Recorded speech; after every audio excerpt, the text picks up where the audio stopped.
with video number 4B to give you happy days B and C and to share with you Elizabeth's brain being changed by Darcy's lovemaking.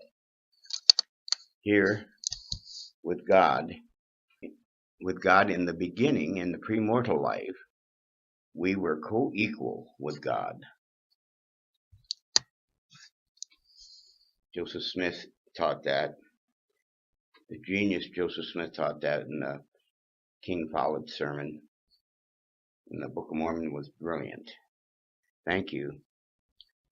Let's go.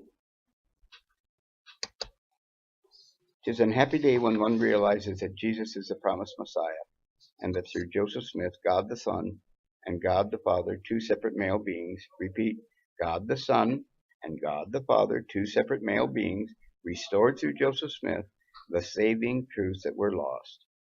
They even restored through Joseph Smith, they restored the godly holy priesthood, which gave God's authority to Joseph. And while Joseph Smith was being guided and inspired by God to restore the only true church of Jesus Christ, the LDS Church, plus restoring all of the saving truths to develop Godhood, even in you and for you, Joseph Smith taught us how to execute God's holy priesthood authority so we also may become perfect gods.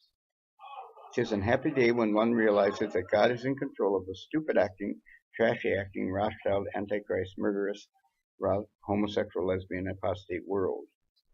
Now we shall read an edited excerpt from Sons of Pride and Prejudice, found on Amazon.com. We shall read an edited excerpt of Elizabeth Bennet Darcy's righteous, romantic, and heterosexual progression toward godhood. Sorry, I'm sure there is an elegant English-speaking lady somewhere in Salt Lake City, but I could not find her, and woman in Salt Lake City with an elegant Jane Austen early 19th century British accent to read about Elizabeth Bennet's miraculous change. I apologize. As enthusiastic as I am, I simply cannot sound like Lizzy. Nonetheless, read on, said Mr. Bennet. But there is a reader who is wanted, a lady with a refined high English accent, to read this excerpt from Sons of Pride and Prejudice, found on Amazon.com. That women do change all over the world, and that women change after marriage is a miracle. I, Doug Isaacson, shall do my best reading this excerpt from Sons of Pride and Prejudice, found on Amazon.com. Before marriage, Darcy and Elizabeth had become good friends during courtship.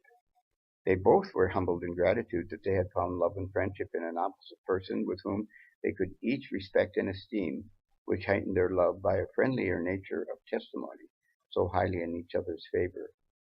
They fed off of each other's enormity of soul in their compassion, which was deeply felt for each other, which extended to their external environment. Theirs was an forgiveness that eased the petulance, acrimony, pride, and prejudice of their early acquaintance. Darcy's possessed co-equal feelings, co-equal though one has heterosexual female feelings and the other has heterosexual male feelings. We all have our several gifts, which co-equal gift was also one of the Darcy's gifts, even a co-equal gratitude for forgiveness from God, not merely for having once loved, but for loving still, even well enough to forgive each other. Theirs was intelligence in their hunger for knowledge of truth about each other, which eliminated unjust, holier-than-thou pride and prejudice, and judgmental accusations and rejection. They, in gratitude, gave God the glory and sang his praises for this improvement of heart and for bringing forward to each their dispositions in so amiable light, though at first so unwillingly admitted. Now, they are, quote, two souls with but a single thought, two hearts that beat as one, Romeo and Juliet. The new Darcy family's passionate sentiments were coinciding in every particular, except Elizabeth could not quite understand why she felt so differently now, and why she even thought differently after marriage consummation. Immediately after the wedding consummating and after a short nap before the reception, she already felt total ownership toward the man in her bed. Eliza owned Darcy. He was her heart. her abdomen, her belly, her marrow, her complete body. She also was Darcy. He also owned her, and she felt violently protective of him and of both co-ownerships. Later, Lizzy lay awake during her first married nights, beginning 2 whole hours, endeavoring to make out her incredible feelings, attempting to decipher this change within her. That she more than liked her transformation from Bennet to Darcy was indisputable. Elizabeth adored her altered state and her new name and her new office as wife. Wife can be a synonym with love. And she was delighted with her new position, her new function, her new responsibilities, and her new title as Mistress of Pemberley. But these unique feelings and thoughts in Eliza's wedding bed were humbling for one who needed to analyze and interpret everything, because these new sensations were novel and bore no resemblance to others ever before experienced by her.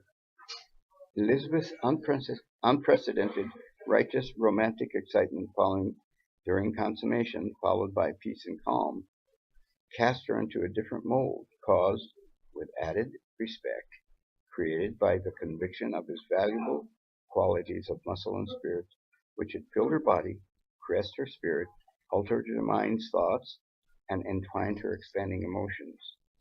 That was the explanation. That was the revelation. The Darcys became one flesh, yes, but Lizzy began to realize that they additionally became one spirit, and that Darcy's righteous spirit body had also entered her body and brain, not only his ample physical appendage, but his spirit had thrillingly entered her body, completely, vigorously, intensely, righteously, and lovingly, and his righteous spirit had touched her brain, encircled her brain, and entered her mind, and even had altered her spirit mind.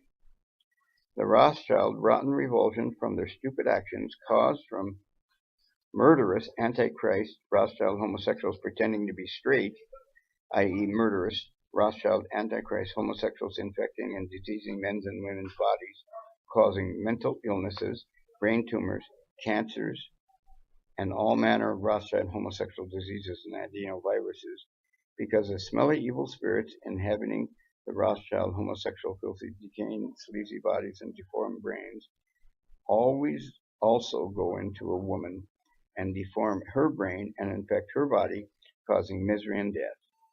Satan especially desired to destroy women. Heterosexuality is the way. Homosexuality and lesbianism are murder, says John Denver and Karen Carpenter. Strikingly different was now a delightsome new person. Lizzy was now a delightsome new person through righteous heterosexual lovemaking, which made her think differently and much more expansively.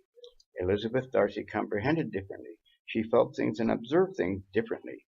She had a new name because she was a new person. Elizabeth Bennet was now Mrs. Elizabeth Darcy. And Mrs. Darcy's mind and spirit expanded and became larger and more lovingly powerful. A righteous woman's spirit expands and encircles everything. Really? Is it possible that little Lizzy would be able to transfigure Pemberley into her own home by filling everything with her spirit, by altering everything with her mind?